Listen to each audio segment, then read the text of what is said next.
President Trump's trade war with China and on-again, off-again tariffs continue to rattle markets and spread economic uncertainty.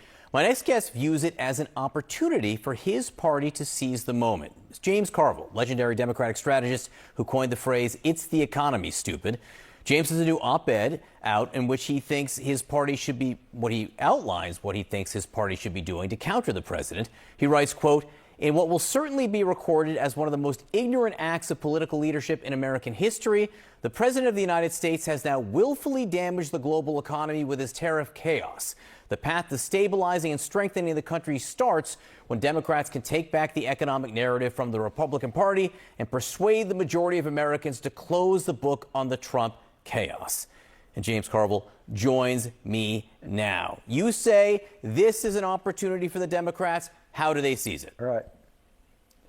Well, so right now the image of the party is in the 20s. We had a bad election. People think that we're irrelevant, that we're not part of the equation here. So we have a chance for a second introduction.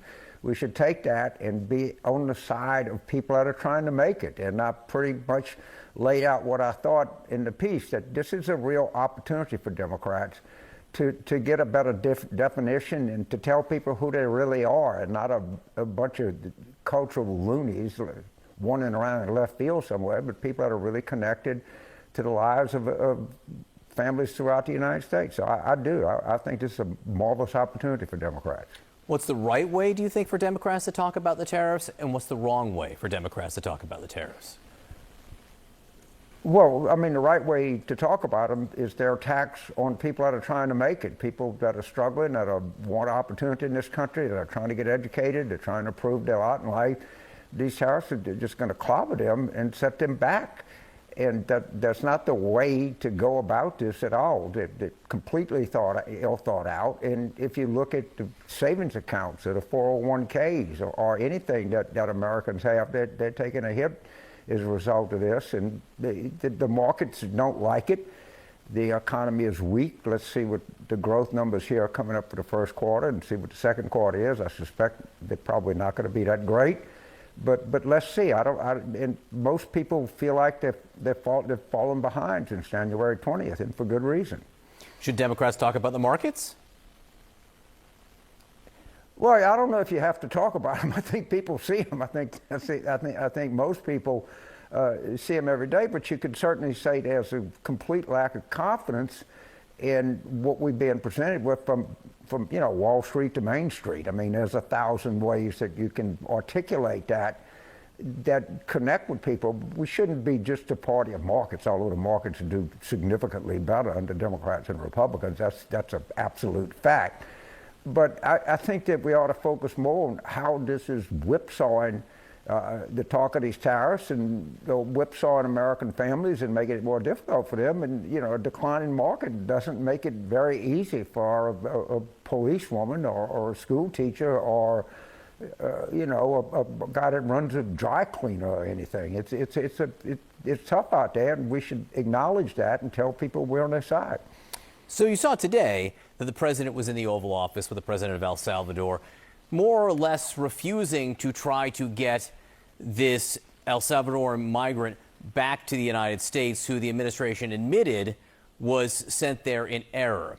This may or may not be a fight with the Supreme Court, but my question is, to what extent do you think now that the tariffs have really pulled down his approval rating, the president would rather be focused on deportations and immigration and get the press for that than have it focused on the tariffs? So let me get this straight. This guy was here legally. There are a lot of people here that are legal that really contribute to our workforce, contribute to our productivity. He was doing nothing wrong. He was in a parking lot.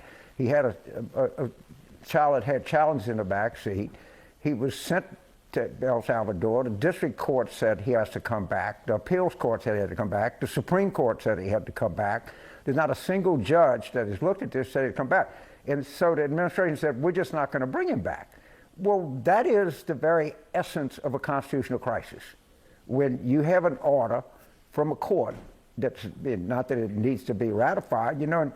John, you're a little young, but in 2000, at the turn of this century, the Supreme Court, without good reason, just went off and stole an election. And what we did, we said, well, the Supreme Court has spoken.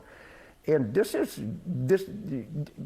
not something that's a minor thing where you just ignore a court order. And this tin horn coming in here in the White House and them refusing to pay attention to a legitimate order issued by American courts this is not going to end well unless somebody gets this guy back in this country where he belongs. And he's done nothing to be in a prison anywhere, and it's a real shame.